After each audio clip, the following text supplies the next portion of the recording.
सियावर रामचंद्र की जय। उमापति महादेव की जय। पवन सुत हनुमान की जय। भक्त तुलसीदास की जय। मानस का, श्री रामचरितमानस का वह प्रसंग हम आपको सुना रहे हैं जो बहुत ही रोचक है, बहुत ही रोचक है।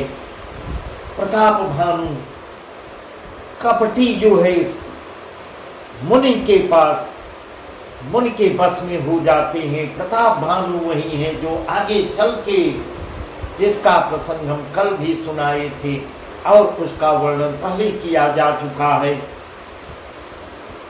प्रताप भानु आगे चल के वही रावण रूप में अवतरित होंगे और रावण रूप में आएंगे जाके, जिनको कभी नारद ऋषि ने श्राप दिया था और वह इस प्रकार कपटी मुनि के बस में हो गए हैं। वही प्रसंग हम आपको सुना रहे हैं जो कि रावण कैसे आएगा, रावण रूप में प्रताप मुनि कैसे आते हैं।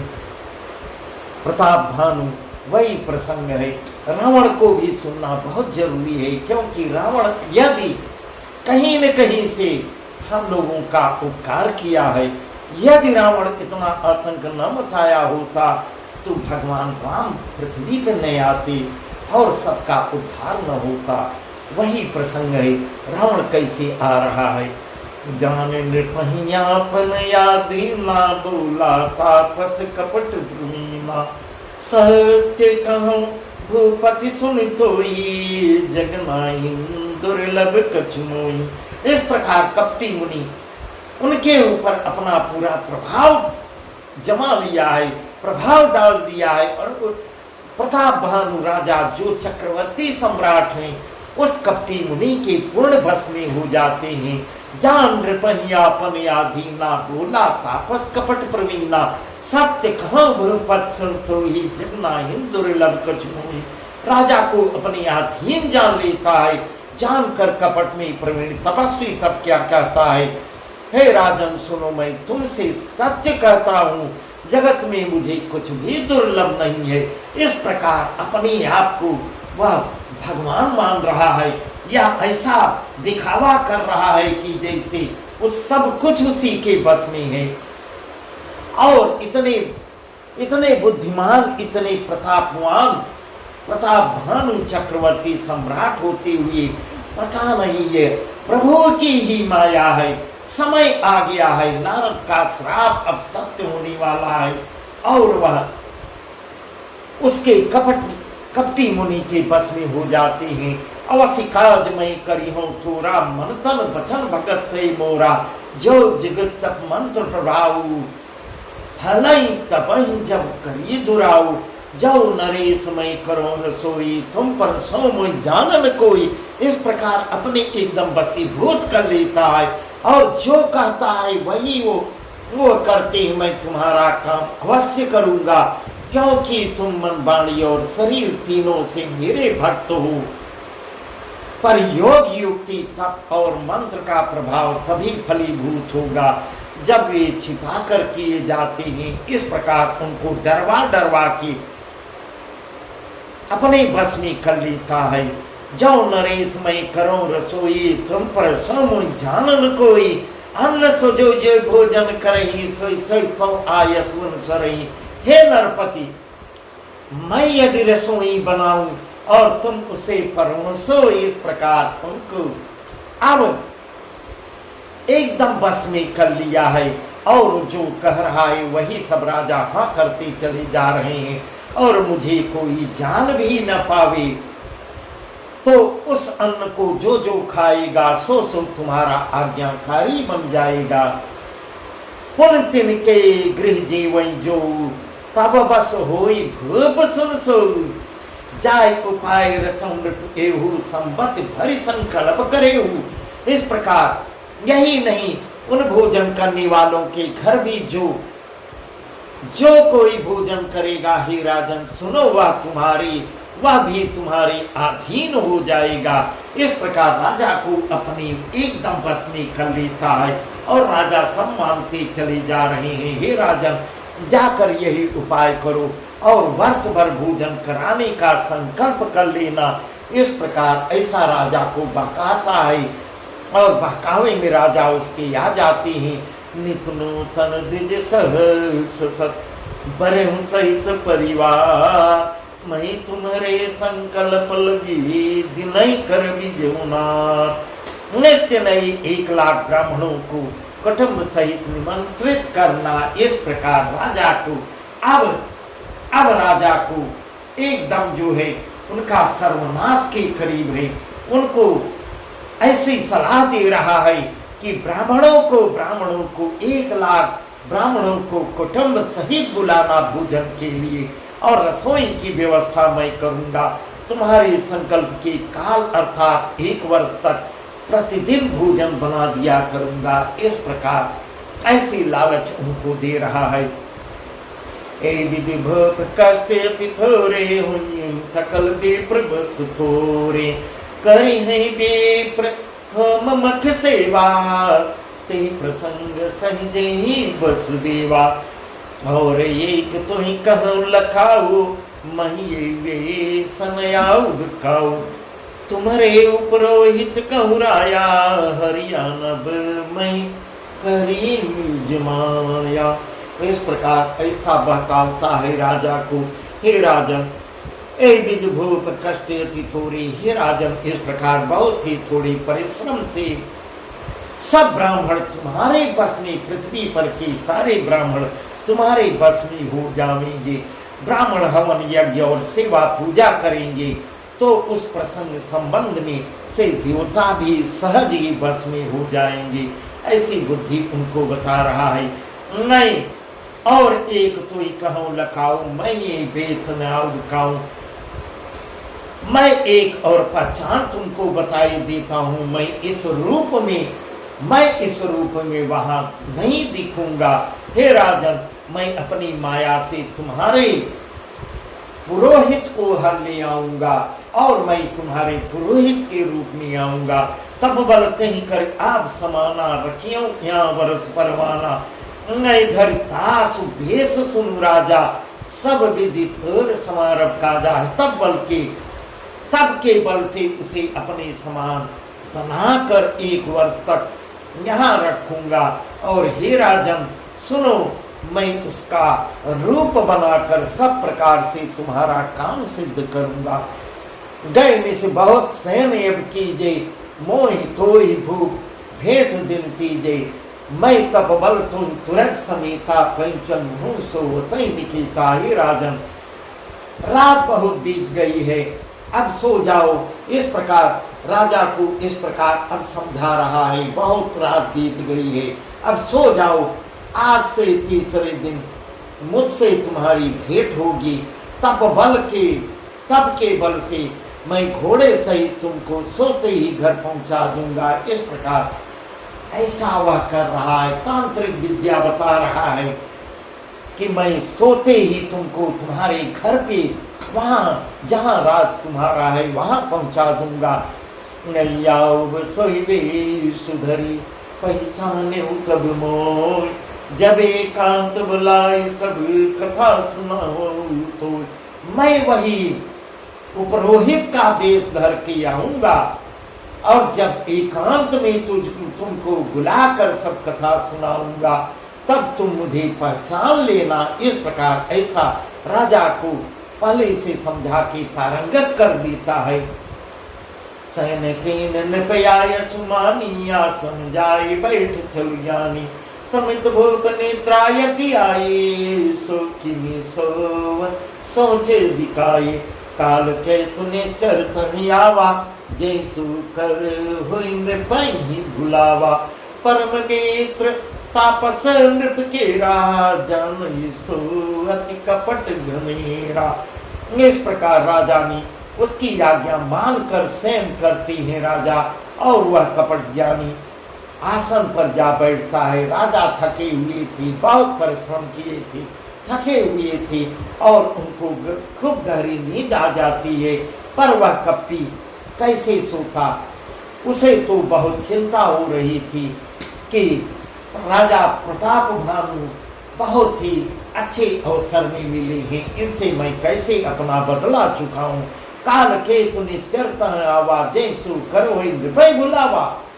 उसी समय वहां काल के तु राक्षस आता है। वह जो सुअर का भेष बनाया था, वह काल के तु राक्षस था जिसने सुअर बनकर राजा को भटकाया था। ऐसा वर्णन तुलसीदास जी कर रहे हैं। वह भी आ जाता है। वह तपस्वी राजा का बड़ा मित्र था और खूब छल प्रपंच जानता था। तेके सत सुत अर्धस भाई खलयति जय देव दुखदाई। प्रथम भूर समर सब मारे बेप्रसंत सुर देखी दुखारे। उसके 100 पुत्र और 10 भाई थे जो बड़े ही दुष्ट, किसी से न जीते जाने वाले और देवताओं को दुख देने वाले थे। इस प्रकार ऐसा वर्णन तुलसीदास जी कर रहे हैं। उसके 100 पुत्र और 10 भाइयों को ब्राह्मण, जो ब्राह्मण संतों और देवताओं को दुखी देखकर राजा ने उन सबको, राजा द्वारा वह सब मारे गए थे, सबको पहले ही युद्ध में राजा ने मार डाला था। उनके भाइयों, उसके भाइयों को राक्षस जो सुअर का रूप बनाया था, उसके भाइयों और पुत्रों को राजा ने पहले ही मार डाला था। वह दोनों मिलकर, कपटी मुनि और वह राक्षस मिलकर राजा से बैर अपनी पुरानी दुश्मनी निकाल रही हैं। तई खल पाछिल बैर समारा तापस नृप मिली मंत्र विचारा। जही रिपु छय सोई रचन उपाऊ भावी भस्म जान कछुराऊ। उस दुष्ट ने पिछला बैर अपना याद कर दोनों मिल गए हैं और दोनों अपना पिछला बैर याद कर करके राजा से अपनी पिछली दुश्मनी निकाल रहे हैं और षड्यंत्र करते हैं। जिस प्रकार शत्रु का नाश हो वही उपाय, उसको राजा को अपना शत्रु जानकर और उपाय करते हैं। इस प्रकार भावी बस राजा प्रतापभान कुछ भी समझ नहीं पा रहे हैं कि मेरे साथ बहुत बड़ा षड्यंत्र हो रहा है और इतना बना बनाया राजपाट भी सब मेरा नष्ट हो जाएगा। आगे के लिए वो सोच रहे हैं और जो अभी है वर्तमान में वह भी जाने वाला है। इसको राजा कुछ भी समझ नहीं पा रहे हैं। रिपु तेज से अकेल लग करे गनीन था। अजहु दे तो दुख रवि ससी सिरियो से चितुराव। तेजस्वी शत्रु अकेला भी हो। यहाँ तुलसीदास जी बहुत सुंदर वर्णन कर रहे हैं। कह रहे हैं तेजस्वी शत्रु अकेला भी हो तो भी उसे छोटा नहीं समझना चाहिए। जिसका सिर मात्र बचा था वह राहु आज तक सूर्य चंद्रमा को दुख देता है, ऐसा उदाहरण दे के तुलसीदास जी समझा रहे हैं। वह राजा उसको ऐसे छोड़ दिए थे और वही आज राजा से भरपूर बदला लेने को तैयार हो गया है। तापस नृप निज सखै निहारी हर्ष मिलौ उठ भयो सुखारी। मित्र ही कई सब कथा सुनाई जात धान भूला सुख पाई। अब सादेव रूप सुनो नरेसा जो तुम कीन मोर उपदेशा। परिहर सोच रहं तुम सोई बिन गौ सद बियाद विधि खोई। तपस्वी राजा अपने मित्र को देख प्रसन्न हो उठकर मिला और सुखी होता है। कपटी जो मंत्री, कपटी जो है मुनि और अपने मित्र को देखकर जो सुअर बना है उसने मित्र को सब कथा सुनाया। तब राक्षस आनंदित होकर कहता है, हे राजन सुनो, जब तुमने मेरे कहने के अनुसार इतना काम कर लिया तो अब मैंने शत्रु को काबू में ही कर लिया है। समझो तुम अब चिंता त्याग दो। विधाता ने बिना ही दवा के रोग दूर कर दिया है, ऐसा आश्वासन दे रहा है। कुल समेत रिपु मोल बहाई चौथे दिवस मिलब में आई। तापस निपई बहुत परितोषी चला महाकपटी अतिरोषी। भानु प्रताप ही बाज समेता पहुंचा इस क्षण माज निकेता। निपहि नारी पहि शयन कराई, है गृह बांधे से बाजी बनाई। इस प्रकार यह लोग इतने विद्या में पारंगत थे, कपट की विद्या में इतने पारंगत थे। कुल सहित शत्रु को कुल समेत रिपुमूल बहाई, शत्रु को जड़मूल से उखाड़ कर बहा कर आज से चौथे दिन मैं तुमसे आ मिलूंगा। इस प्रकार तपस्वी राजा को खूब दिलासा देकर वह महामायावी जो राक्षस था, महामायावी जो सुअर का वेश बनाया था और अत्यंत क्रोधी राक्षस चल देता है, भानु प्रताप वही भात समेता पहुंचाए सन्माज निकेता। उसने भानु प्रताप राजा को घोड़े सहित क्षण भर में घर पहुंचा देता है। राजा को रानी के पास सुला भी देता है। ऐसी उन लोगों की तो माया थी। घोड़े को अच्छी तरह से घुड़सवार में बांध देता है, घुड़साल में बांध देता है उनके घोड़े को, और राजा को रानी के पास सुला देता है। राजा के उपरोहित हरि लई गए बहोर, लई राखे से गिर माया करी अति हो। इस प्रकार की माया करता है। राजा के जो पुरोहित हैं उनको उठा ले जाता है और माया से उनकी बुद्धि को भ्रम में डालकर उसने पहाड़ की खो में लाके रख देता है। एक पहाड़ी गुफा में उनको बंद कर देता है। आप बिरचु पुरोहित रूपा परेव जायते से जनुपा, जागे भय बिहाना देख भवन यति रजुमाना, मन महिमा मन महु अनुमानी, उठे गमई जय जानन रानी, कानन गयो बाजी चढ़ते ही पुरनर नान जाने उठे ही। वह अपने आप वह उपरोहित का रूप बना लेता है और उपरोहित का रूप बनाकर उसकी सुंदर सेज पर जाकर लेट जाता है। राजा सबेरा होने से पहले ही जाग जाते हैं और अपना घर देखकर उसने बड़ा ही आश्चर्य माना। राजा बहुत आश्चर्य में पड़ जाते हैं कि मन में मुनि की महिमा का अनुमान करके वह धीरे धीरे से उठते हैं, जिसमें रानी न जान पावे। इस प्रकार वह अब गोपनीय ही रखते हैं, क्योंकि पहले से राजा को इतना डरवा दिया है, इतना संख्या में डाल दिया है कि फिर भी उसी घोड़े पर चढ़कर वन को चले गए। नगर के किसी भी स्त्री पुरुष को नहीं जाना। गए जाम जुग भूपति आवा, घर घर उत्सव भाज बधावा, उपरोहित देख जब राजा चकित बिलोक सिमर सोई काजा। इस प्रकार जब दोपहर बीत जाने पर राजा आया, घर उत्सव होने लगे और बधावा बजने लगता है। जब राजा ने अपने पुरोहित को देखते हुए तब वह अपने उसी कार्य का स्मरण करके और आश्चर्य में राजा पड़ जाते हैं और यह मान लेते हैं कि मेरा कार्य अब पूर्ण हो जाएगा। युग सम निपह गए दिन तीनी, कपटी मुनि पद रहमति लीनी, समय जान उपरोहित आवा, नृपय मते सब कई समझावा। राजा को 3 दिन योग के समान 3 दिन अब योग के समान दिखाई दे रहे हैं। ये और 3 दिन उनका बीतने में जैसे पूरा युग बीत रहा है। राजा भी अंदर अंदर छटपटा रहे हैं, कैसे मैं जाके पृथ्वी के ब्राह्मणों का निमंत्रण करूं और अपनी यज्ञ को सफल करूं। उसकी बुद्धि कपटी मुनि के चरणों में लगी रहती थी। राजा इस प्रकार उसके कपटी मुनि के वशीभूत हो गए थे। हमेशा उसको ब्रह्मा विष्णु महेश मान लिए। इस प्रकार राजा की मति मारी गई। यह सब समय का खेल है। समय जानकर पुरोहित बना हुआ राक्षस आता है और राजा के साथ की हुई गुप्त सलाह के अनुसार उसने अपने सब विचार उसे समझाकर कह देता है।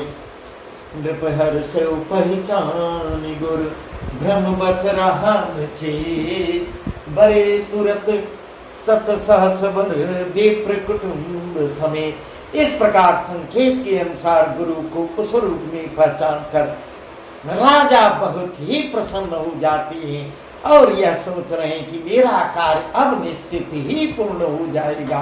ब्रह्म बस उसे चेत न रहा कि यह तापस मुनि है, यह कपटी मुनि या काल केतु राक्षस है जिसकी माया है। राजा एकदम अभिज्ञ है। उसने तुरंत 1 लाख उत्तम ब्राह्मणों को और 1 लाख उत्तम सुपात्र ब्राह्मणों को, जो तपस्वी ब्राह्मण थे, उनको कुटुंब सहित निमंत्रण दे देते हैं। इस प्रकार निमंत्रण देते हैं।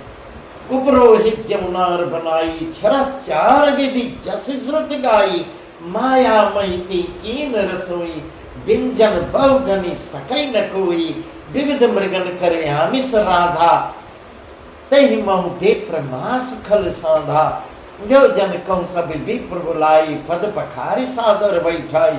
उपरोहित पुरोहित ने 6 रस और 4 प्रकार के भोजन जैसा कि वेदों में वर्णन है बनाए हैं। उसने मायामयी रसोई तैयार की और इतने व्यंजन बनाते हैं, इतने व्यंजन बनाते हैं जिन्हें कोई गिन नहीं सकता। विविध मृगन कर आमिष राधा, अनेक प्रकार के पशुओं का मांस पकाया और उसमें उस दुष्ट ने ब्राह्मणों का मांस मिला दिया है।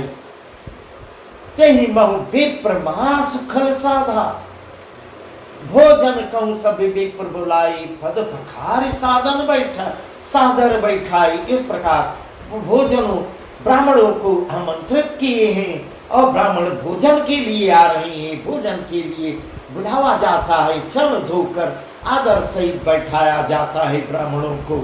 परसन जब ही लाग मही पाला, परसन जब ही लाग मही पाला, गई आकाश बानी तेहि काला, दीप्रबिंद उठ उठ गृह जाऊ, है बड़ी हानि अन्न जन खाऊ।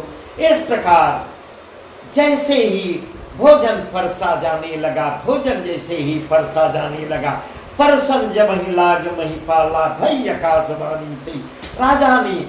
राजा जो ही भोजन परसने लगते हैं वैसे ही उसी समय काल के कृत आकाशवाणी होने लगती है। हे ब्राह्मणों,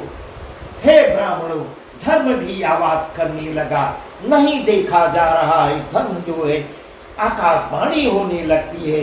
यहाँ ब्राह्मण सब अपवित्र हो जाएंगे और मांस धोखे में सब मांस खा जाएंगे, पृथ्वी हिलने लगती है। इस प्रकार उठ कर, हे ब्राह्मणों, उठ कर अपने घर जाओ, यह अन्न मत खाओ, यह अन्न मत खाओ, इसके खाने से बड़ी हानि होगी। इस प्रकार की सुंदर आकाशवाणी होती है। भयउ रसोई भूसर मासु, सब द्विज उठे मान विश्वासु, भूप विकल मति मोह भुलानी, भावी बस नयाव मुखबानी। इस प्रकार ऐसी आकाशवाणी होती है। भई रसोई भूसर मासु, रसोई में ब्राह्मणों का मांस मिला हुआ है, ऐसी आकाशवाणी होती है। आकाशवाणी का विश्वास मानकर सब ब्राह्मण उठ के खड़े हो जाते हैं और ब्राह्मण ही तो क्षण में क्रोधित भी हो जाते हैं और उसे सुनकर राजा भी व्याकुल हो जाता है। राजा व्याकुल हो जाता है परंतु उसकी बुद्धि मोह में भूली हुई है। होनहार बस उसके मुंह से एक बात भी, राजा एकदम शांत हो जाता है और उसके मुंह से एक भी आवाज नहीं निकल पाती। बोले विप्र सकोप तब नहीं कछु कीन विचार, जाय निशाचर हो नृप मूढ़ सहित परिवार। बोले विप्र सकोप तब नहीं कछु कीन विचार, जाय निशाचर हो नृप मूढ़ सहित परिवार।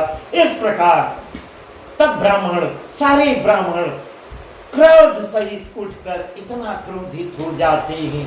सबने एक ही स्वर में ऐसा क्रोध करके उन्होंने कुछ विचार भी आगे पीछे आगे पीछे कुछ विचार भी नहीं, क्या सत्य है क्या असत्य है, इस प्रकार ब्राह्मण आगे पीछे भी नहीं विचार करते।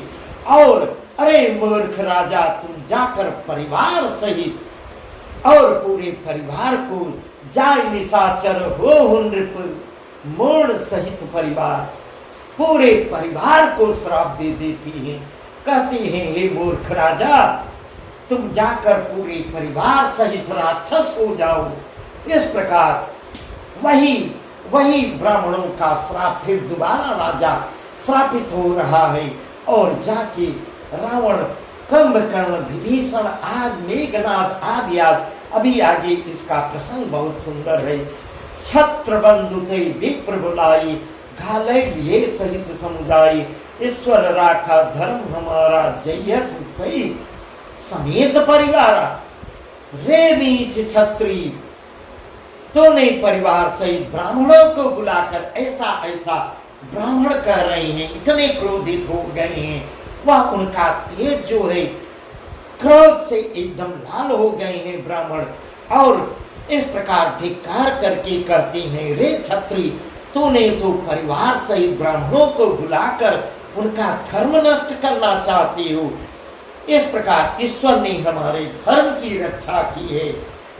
इस प्रकार आकाशवाणी हुई और धर्म ने, ईश्वर ने हमारी धर्म की रक्षा की, धर्म को बचाया है।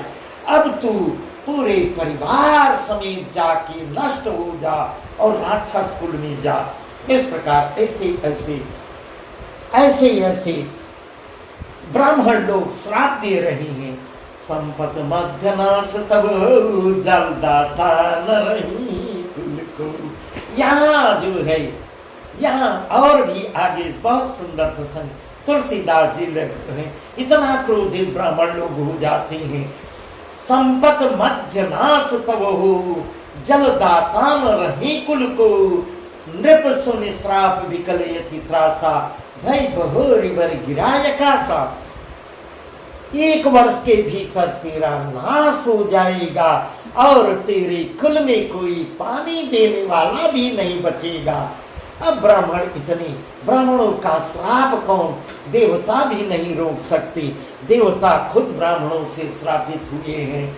इस प्रकार तेरे कुल में कोई पानी देने वाला तक नहीं बचेगा। साफ सुनकर राजा भय के मारे व्याकुल हो जाता है, जबकि राजा कहीं से दोषी नहीं है। उसके साथ बहुत बड़ा छल हुआ है। वह पहचान इतना बढ़िया सुंदर, इतना सुंदर राजपाट उसका चल रहा था। चक्रवर्ती सम्राट, पता नहीं उसकी कालगति उसको कहाँ खींच के ले जाती है। समय उसका खराब हो जाता है और जाके वह मायावी साधु, मायावी कपटी मुनि के चक्कर में पड़ जाता है। फिर दोबारा सुंदर आकाशवाणी क्या होती है। विप्रम श्राप विचारिन दीना, नहीं अपराध भूप कचुकीना। इधर श्राप भी दिलवा देते हैं, उधर अब दोबारा क्या आकाशवाणी हो रही है। राजा तो पूरे परिवार सहित, क्योंकि श्राप जो ब्राह्मणों के मुख से निकल गया वह वापस नहीं होता, उसको तो पूरा होना ही है। विप्रम श्राप विचारिन दीना, नहीं अपराध भूप कचुकीना। चकित विप्रसन सब सुनि नभ बानी, भूप गयो जब भोजन खानी। तन असन नहीं विप्र सुआरा, फिर राव मन संच पारा। सब प्रसंग मई सुरन सुनाई, त्रसित परयु अमनीय कुलाई। इस प्रकार हे ब्राह्मणों, ऐसी दोबारा फिर आकाशवाणी होती है। हे ब्राह्मणों, तुमने विचार कर श्राप नहीं दिया है, राजा ने कोई अपराध नहीं किया है, राजा निर्दोष है। वह ऐसी आकाशवाणी जब होती है, जिसे आकाशवाणी को सुनकर सब ब्राह्मण चकित हो जाते हैं, तब राजा वहां जाता है जहां भोजन बना हुआ था। रसोई में जाते हैं, रसोई में जाता है, भोजन को देखने जाता है। तहन असन नहीं विप्र सुआरा, फिर राव मन सोच पारा। सब प्रसंग मही सुरन सुनाई, त्रसित परे अवनीय कुलाई। देखो तो वहां न भोजन मिलता है। राजा जब रसोई में जाता है वहाँ भोजन कुछ नहीं मिलता और न वहाँ रसोइया ही मिलता है, न वही ब्राह्मण ही था। कपटी मुनि जो ब्राह्मण का भेष बना के आया था वह भी नहीं वहाँ मिलता। तब राजा मन में अपार चिंता करता है, अपार चिंता करता हुआ लौटता है। राजा वापस आता है और जहाँ ब्राह्मण बहुत क्रोध भी करके उसको श्राप दे दिए और विद्वारा आकाशवाणी से ब्राह्मण भी सोच में पड़े हुए हैं। यह वृत्तांत उसने ब्राह्मणों को सब वृत्तांत सुनाता है। बड़ा ही भयभीत और व्याकुल होकर वह पृथ्वी पर गिर पड़ता है। भूपति भावी मिटई नहीं यद्यपि न दूषण थोर, कि अन्यथा हुई नहीं विप्र श्राप यति घोर। भूपति भावी मिटई नहीं यद्यपि न दूषण थोर, कि अन्यथा हुई नहीं विप्र श्राप यति घोर। इस प्रकार हे राजन, यद्यप तुम्हारा दोष नहीं है, इस प्रकार ऐसा ब्राह्मण जो है दोबारा जब आकाशवाणी होती है उसको सुनकर ब्राह्मण सब साफ सुनते हैं और कहते हैं, हे राजन, तुम्हारा कोई दोष नहीं है तो भी होनहार को कोई मेट नहीं सकता। ब्राह्मणों का शाप बहुत ही भयानक होता है, यह किसी तरह टाले भी नहीं टलता। इस प्रकार अब तो ब्राह्मण श्राप उसको दे ही चुके। अस्कई सब महिदेव सिधाई, समाचार पुरलोगन पाई, सोचई दूषण देव ही देही, विचरत हंस काग की जेही, उपरोहितन भवन पहुंचाई, असुर ताप सही खबर जनाई, तई खल जहता पत्र पठाए, सत सेन भूप सब धाई। ऐसा कहकर सब ब्राह्मण चले जाते हैं कि अब तो जो होनहार होना था वह हो गया, अब यह श्राप जो निकल चुका वह वापस नहीं होगा। ऐसा कहकर सब ब्राह्मण चले जाते हैं। नगरवासियों ने जब यह समाचार पाया तो वे चिंता करने लगते हैं और विधाता को दोष देने लगते हैं। जिसने हंस बनाते कौवा कर दिया है, कौवा कर दिया, ऐसा पुण्यात्मा राजा देवता बनाना चाहिए था, सो राक्षस बना दिया। इस प्रकार ऐसा वहाँ की प्रजा कह रही है, प्रजा वहाँ की पश्चाताप कर रही है। इतना सुंदर राजा, इतना बढ़िया चक्रवर्ती सम्राट थी, बहुत अच्छे ढंग से प्रजा का पालन करती थी। इनको राक्षस बना दिया। उपरोहित भवन पहुंचाई, असुर ताप सही खबर जनाई, तई खल जहता पत्र पठाए, सत सेन भूप सब धाय। उपरोहित को उसके घर पहुंचाकर असुर काल के जो कपटी सुअर बना था वही उनके उपरोहित को उनके घर पहुंचा देता है और तपस्वी को खबर दे उस दुष्ट ने जहां तहां पत्र भेजते हैं, जिससे वो सब बैरी जितने पहले के बैरी थे वह सब एक साथ राजा पर आक्रमण कर देते हैं। राजा सेना सजा कर चढ़ दौड़ती हैं और इस प्रकार राजा का सर्वनाश हो जाएगा। इसमें अब घेरे नगर निशान बजाई, विविध भांति नित होई लड़ाई, जूझे सकल सुबड कर करनी, बंधु समेत परे नृपधरनी, सत्य केतु कुल को नहीं बाचा, विप्र श्राप की हो यकाचा, असाचा रिपु जीती सब नृप नगर बसाई, निजपुर गवने जय जस पाई। इस प्रकार ऐसे तुलसीदास जी वर्णन कर रहे हैं। घेरे सारे राजा एक साथ उन्होंने डंका बजाकर सब राजाओं, सब जो पहले राजा द्वारा प्रतापभान द्वारा पराजित किए समस्त राजाओं को सब डंका बजाकर सब इकट्ठा हो जाते हैं और एक साथ लड़ाई करने को आ जाते हैं। नित्य प्रतिदिन अनेक प्रकार की लड़ाई होने लगती है, जिसमें प्रतापभान के सारे योद्धा सूरवीरों की कर्णी रण में जूझ मरते हैं। राजा भी अपने भाई समेत मारा जाता है। सत्यकेत कुल को नहीं बांचा, क्योंकि ब्राह्मणों ने श्राप दिया है तुम्हारे कुल में कोई नहीं बचेगा। सत्यकेत कुल को नहीं बांचा, विप्र श्राप किम होय साचा। क्या ब्राह्मणों का श्राप कभी झूठा हो सकता है? सत्यकेत में कुल में कोई नहीं बचता है, ब्राह्मणों का श्राप कभी नहीं झूठा हुआ है। शत्रु को जीत कर नगर को फिर से बसाकर सब राजा विजय और यश पाकर अपनी अपनी नगर को चले जाते हैं। सब अपने खोए हुए राज्य को फिर से वापस ले लेते हैं और सत्य राजा प्रतापभान के कुल का सर्वनाश हो जाता है।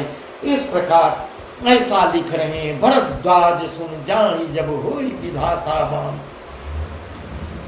धोरी मेरु सम जनक जम ताय ब्याल समदाम। यहाँ याज्ञवल्क्य जी भरद्वाज ऋषि से कह रहे हैं, हे भरद्वाज सुनो, विधाता जब जिसके विपरीत हो जाते हैं, विधाता उनसे रिष्ट हो गए प्रतापभान से, तब उसके लिए धूल भी सुमेर पर्वत के समान हो जाती है और भारी कुचल डालने वाली पिता यम के समान काल रूप और रस्सी भी सांप के समान काट खाने वाली हो जाती है।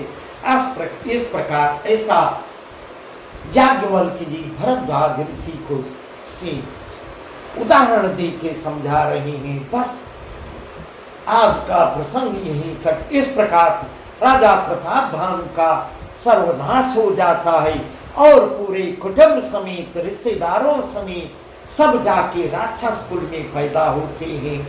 वही प्रतापभान आगे, जिसका वर्णन आगे है, जिसको हम आपको कल बताएंगे। राजा प्रतापभान आगे चल के रावण होते हैं, उनका भाई जो है कुंभकर्ण होता है, मंत्री उनका विभीषण बनता है और पुत्र आदि इंद्रजीत आदि सब उनके पुत्र बनते हैं। इस प्रकार पूरा जाके सब कुटुंब समेत राक्षस परिवार बनेंगे, जिसकी कथा हम कल आपको सुनाएंगे। बस आज का प्रसंग यहीं तक। सियावर रामचंद्र की जय, उमापति महादेव की जय, पवन सुत हनुमान की जय, भक्त तुलसीदास